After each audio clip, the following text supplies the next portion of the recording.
বেলা 8টা বাজতে চললো, এখনো চা দেওয়ার নাম নেই। বলি, আমি কি মরে গেছি নাকি? আমার নাম নয়নতারা চাটুর্যে। নমিতা, নমিতা, তুই আছিস না পটল তুলেছিস? নমিতা, এটা কি হচ্ছে মা? বাড়ি ভর্তি লোকজন। আচ্ছা, তোমার কি জ্ঞান বুদ্ধি সব লোক পেয়েছে নাকি? বেলা 8টা বেজে গেছে, বলে চাটা কি দুপুরে ভাতের সঙ্গে দিবি? আরে বাবা, কাজের বাড়ি। কাল রাত্রিরে সকলে শুতে শুতে অনেক দেরি হয়ে গেছিল, তাই আজ সকালে উঠতেও দেরি হয়েছে। সকলেই তো দেরি করে চা খাচ্ছে, তোমার কি একটুও সমস্যা হয়েছে না? বলি হারি বাবা, আজ সকালে ঝগড়া করিস না মনি, চা দে, গলা শুকিয়ে কাঠ হয়ে গেল। হ্যাঁ, এই নাও। আরে সঙ্গে উনি কে? কে আবার? নতুন বউ, চিনতে পারছো না? নতুন বউ? কই দেখি দেখি দেখি, ছবিতে তো বেশ ফর্সা লাগছিল, এখন তো দেখছি। এটা কি হচ্ছে মা? ছি ছি। ইটস ওকে আন্টি, আম্মা ঠিক ধরেছি।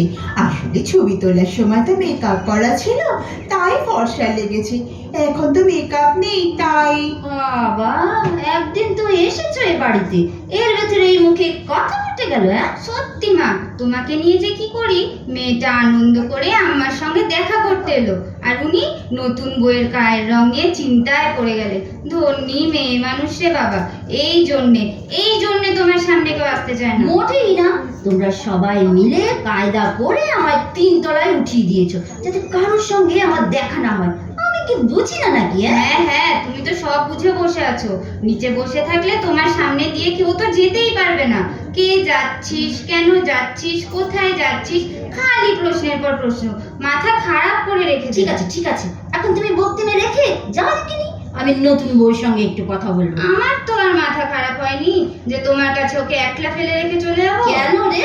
আমি বাঘ না সিংহ যে? আর যে অনেক ভয়ঙ্কর তুমি একজন পাগল। ও আন্টি, তুমি যাও না, আমি আম্মার সাথে একটু কথা বলে তারপর যাচ্ছি। ঠিক আছে, যাচ্ছি।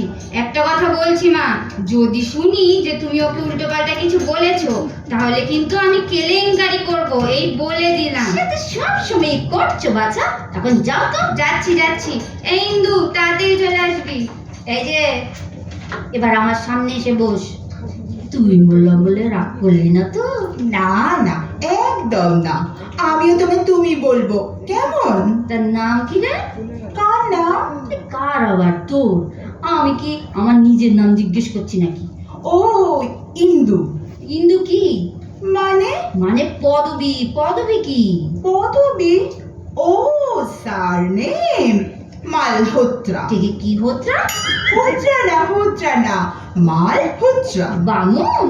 সেসব জানি না, আমরা পাঞ্জাবি। সর্বনাশ, চাটুর্যে বাড়ির ছেলে পাঞ্জাবি বিয়ে করেছে, আমায় কিছু জানায়নি পর্যন্ত, শুধু ছবি দেখিয়ে ছেড়ে দিয়েছে। এই, এত ফটফট করে বাংলা বলছিস কি করে রে? আমার মা তো বাঙালি, আমরা বাড়িতে তো বাংলাতেই কথা বলি। বাপে আগেই সর্বনাশটা করেছে। যাকে বিয়ে তো হয়েই গেছে, তো আর কি বলবো। তা কতদিন চিনিস আমার নাতিকে? তোমার নাতিকে? সে তো ছোট্টবেলা থেকে। বুঝলাম, তখন থেকেই ভাব ভালোবাসা না। আচ্ছা, একটা কথা বল, কাল যখন এই বাড়িতে এলি, তখন আমার সঙ্গে দেখা করতে এলি না কেন রে? তোর শাশুড়ি বারণ করেছিল নিশ্চয়?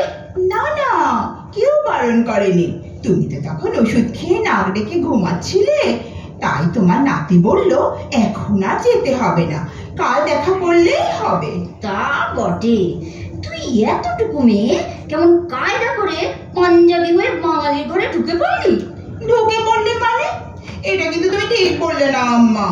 তোমার নাতিও তো ঢুকে পড়লো পাঞ্জাবির বাড়ি, তার বেলা। চুপ কর, এত পটর পটর করবি না তো। তাই হ্যাঁ রে, তোর মায়ের নাম কি রুমলা? হ্যাঁ, কেন? ঠিক ধরেছি। আরে বাবা, নয়নতারা চাটুর্যেকে ফাঁকি দেওয়া তো সহজ নয়। ঠিক ধরে ফেলেছি। ইন্দু, এইবার নিচে আয়। আমাকে নিচে ডাকছে, আমি যাই আম্মা? যাবি মানে? আসল কথাটাই তো বলা হলো না। তোকে চুপি চুপি একটা কথা জিজ্ঞেস করছি, সত্যি সত্যি উত্তর দিবি কিন্তু। আমার দিব্যি। কি কথা বলো? আমার ছেলে মানে তোর শ্বশুর এই বিয়েতে তোর বাবার কাছে কি কি দাবি করেছিল রে? কি চেয়েছে? কই কিছু চাইনি তো। মিথ্যে বলবি না, সত্যি করে বল। সত্যি বলছি গো, কিচ্ছু চাইনি। তোমার ছেলে আর নাতি দুজনেই আমার বাবাকে বলেছিল আপনাকে কিচ্ছু দিতে হবে না, আমরা কিচ্ছু চাই না। যদি কিছু দেন তাহলে কিন্তু আমরা ফেরত দিয়ে দেব। আমরা শুধু আপনার মেয়েটাকে চাই আমাদের বাড়িতে। ও মা, তোমার চোখে জল কেন আম্মা?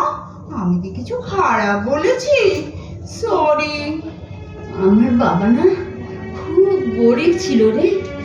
স্কুলের পণ্ডিত মশাই বহু কষ্ট করে ধার দেনা করে আমার দুই দিদির বিয়ে দিয়েছিল। শুধু ভাবতো কি করে ছোট মেয়েটার বিয়ে দেবে। যেটুকু জমি জমা ছিল সব তো বিক্রি হয়ে গেছে। আমার খুব কষ্ট হতো জানিস। একদিন বাবা বলল কাল নাকি আমাকে দেখতে আসবে। পরের দিন তারা এলো, পছন্দ করলো আর বলল তাদের একটাই দাবি, মেয়েকে কিচ্ছু দেওয়া চলবে না, শুধু শাখার শাড়িতে বিয়ে হবে। মেয়েকে ওর শ্বশুর ননদ সাজিয়ে দেবে। আমরা বিয়েতে কিছু নিও না দিও না। বিয়ে হলো খুব ঘটা করে, বাবার কিছু খরচই হলো না। পরশু থেকে ভাবছি, আচ্ছা আমার ছেলে ওই মেয়ের বাপের কাছে কিছু দাবি করেনি তো? তাহলে যে আমার লজ্জায় মাথা কাটা যাবে। এখন তোর কাছে শুনে চোখে জল এসে গেল রে। আমার ছেলেটা তার বংশের মান রেখেছে। ও ইন্দু, এবারে নিচে আয়। হ্যাঁ ও আম্মা, এবার আমি যাই, আমায় ডাকছে। দাঁড়া দাঁড়া, আসল কাজটাই তো করিনি। এই দেখ, এটা তোর দাদা শ্বশুর আমায় দিয়েছিল। কবে বলতো? কবে? যখন আমার নাতি জন্মেছিল তখন। দাদা শ্বশুর আবার কে? কি আবার? আমার বর। তোদের পাঞ্জাবিতে কি বলে? কি জানি, ওসব জানি না, কিন্তু তোমার বর মানে দাদা। হ্যাঁ দাদাই। সব জেনে বসেছে। তো সে বলল আজ তোমার প্রমোশন হয়েছে, তুমি ঠাকুমা হয়েছো, তাই এই উপহার তোমার জন্য বলে এই হারটা আমার গলায় পরিয়ে দিল। Heavy romantic. এই, একদম পাকা পাকা কথা বলবি না। তো তক্ষুনি আমি মনে মনে বললাম, এই জড়োয়ার নেকলেস আমি কাউকে দেব না। আমার নাত বউ যখন আসবে তখন তাকে দেব। এই নে, এবার পর। বাহ, সুন্দর লাগছে রে। এটা তুমি এতদিন ধরে আমার জন্য রেখে দিয়েছিলে আম্মা? ওমা, রাখবো না কেন রে? তুই যে আমার হালুম বুড়োর বউ। ওই যা বলে ফেললাম। কি হালুম বুড়ো? তুই এটাও জানিস? জানি তো, তুমি ওকে বলো হালুম বুড়ো আর ও তোমাকে বলে হালুম বুড়ি, তাই তো? আমি সব জানি, কিন্তু এবার আমি যাই।